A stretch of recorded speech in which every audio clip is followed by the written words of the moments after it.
right, so today we are diving deep into the story of Flip, or as you might remember it, Flipgrid. Yeah. That video platform that so many educators loved. It really felt like a dream come true for a while there, didn't it? From a University of Minnesota classroom to Microsoft, deciding to hit the off switch just this year. Yeah. Leaving a lot of teachers, frankly, heartbroken. We're digging into articles, blog posts, even wading through some, shall we say, passionate social media reactions. Yeah, there was some strong feeling. To figure out why exactly Flip's journey has everyone talking. It's fascinating, isn't it? You know how a single piece of technology can gain such a passionate following one day and then poof, just gone. Yeah. But that's the thing. Flipgrid was always more than just a tool. It was community. Right. Almost like a movement, you know? Yeah, absolutely. And it just goes to show that the connection between educators and the tech they use, it runs deeper than just, features and functions. It's about shared values, about identity even. But okay, before we get ahead of ourselves, let's rewind all the way back to the beginning. Flip was born from this need for better engagement in the classroom, right? Absolutely. Yeah. Professor Charles Miller, he was the one who created Flip. He was looking for a way to get his students more engaged, to spark more dynamic conversations. Okay. And remember, this is 2014. So, yeah, there were other educational video platforms out there, but they weren't exactly known for being user-friendly or popular with students, for that matter. It's a classic case of a tool being built by educators for educators. In fact, one of the sources we're looking at even mentioned that the initial Flipgrid team was all professors and grad students. Wow. No fancy developers, no big money behind it. Wow. Talk about a passion project. Yeah, just pure teaching and learning. And it clearly resonated. Get this. Flipgrid reached 2 million users across 6 continents without spending a dime on marketing. Any startup would kill for that kind of organic growth. That's got to be more than just luck, right? Right. I think it was a perfect storm, really. So you've got platforms like Snapchat and Instagram blowing up at the time. So this short-form video format, students were already primed for it. But then for teachers, Flip offered something different, something more. It was this contained, safe space where they could use that same energy, that same format for learning.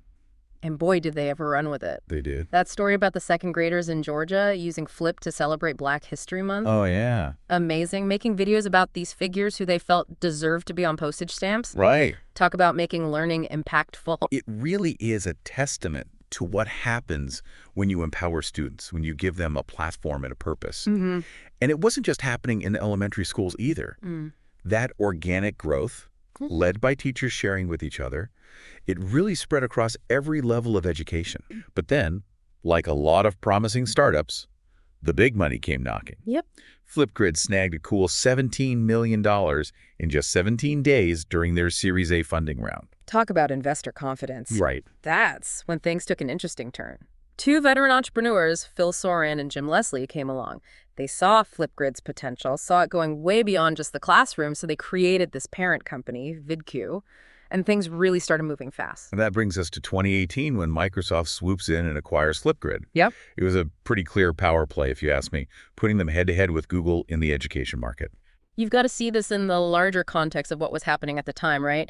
Microsoft was already pushing really hard into the education sector with Office 365, so making Flipgrid free for schools, it just made perfect sense. Right. Mirroring what Google was doing with its own suite of tools. At the time, both Flipgrid and Microsoft, they were singing from the same hymn sheet, all about empowering students, making education more accessible. It seemed like a match made in a EdTech heaven. A small, innovative startup joining forces with this tech giant that could put them in every classroom. So it made sense for Microsoft strategically. But what about for Flipgrid, What about the heart of it all? 'Cause Charles Miller always talked about that community-first approach. How do you hold on to that when you're suddenly part of this massive corporation? And that's the million-dollar question, right? Right. Miller actually talks about this really deliberate shift they made with language. Internally, they stopped referring to Microsoft as they and started saying we. Interesting. To try and build that sense of unity, you know? But even with the best intentions, I mean, trying to merge 2 completely different cultures like that. Right, you've got this scrappy little startup and this huge corporation. Exactly. It was never going to be easy. Yeah. And speaking of changes, there was also that name change a couple of years later in 2022. Went from Flipgrid to just Flip. Yeah, subtle, but you have to wonder if it was a sign of things to come, Right. I mean, Microsoft kind of brushed it off as just rebranding, Right. but some people saw it as this sign that Flipgrid, as they knew it, the Flipgrid they built this community around, was starting to disappear. Yeah. Even if it wasn't intentional, that name change created a distance, Right. like a reminder that things were different now. Features like content moderation, global search, and camera improvements all popped up. There was this definite push to make Flip feel more like, a social media platform, really building a bigger community around it.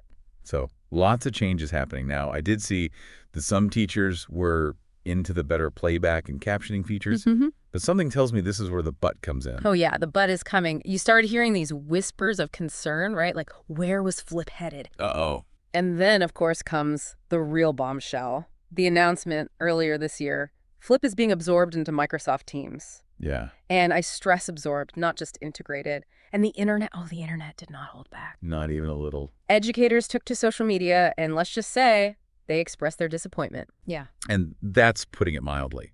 There was anger, sadness. Some people were even calling it educational trauma. Yeah, I mean, can you imagine something you rely on, something that's so central to how you teach, and then suddenly it's just gone? It's not even just about the tool itself, right? It's the community, the way you've built your workflow around it, that whole ecosystem that had sprung up around Flip. Yeah, it's like you pull on one thread and the whole thing unravels. Exactly. And to be fair, Microsoft's argument is that, well, Flip will live on just inside Teams. It'll still be free for schools, they say.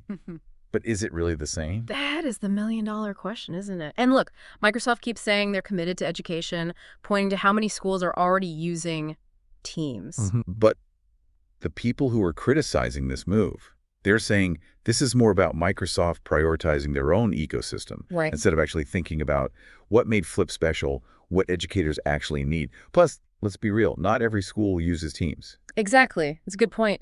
It feels like this whole situation with Flip really brings to light this tension that exists in the world of educational technology. You have these smaller, innovative companies creating these amazing tools designed for the classroom, designed with teachers and students in mind. And then these big tech companies come in with all their resources, and it's like they see education as just another market waiting to be conquered. Yeah, and sometimes those two worlds, they collide. And it doesn't always go so well. I mean, there are other video tools out there. Teachers could switch to Padlet, Wakelet, even Microsoft Stream, which is their own thing already. Right. But we've talked about this. Flip just had this unique combination of features that ease of video responses, the moderation features, how smoothly it worked with other educational tools. It's hard to imagine any of these other platforms really replacing that, So where does that leave us? It almost feels like we're mourning the loss of something bigger than just a piece of software. Yeah, I think you're right. Flip's story, from those early days in that Minnesota classroom to this really controversial ending, it forces us to think about some tough questions. What happens when big tech sets its sights on education? How do we make sure the tools we use in the classroom are actually designed with educators and students in mind? It's a lot to unpack, that's for sure. What about you? What's sticking with you after this deep dive? Is there a Flip-shaped hole in your heart, or are you excited about the possibilities of these other platforms we talked about? Let us know. We'd love to hear your thoughts.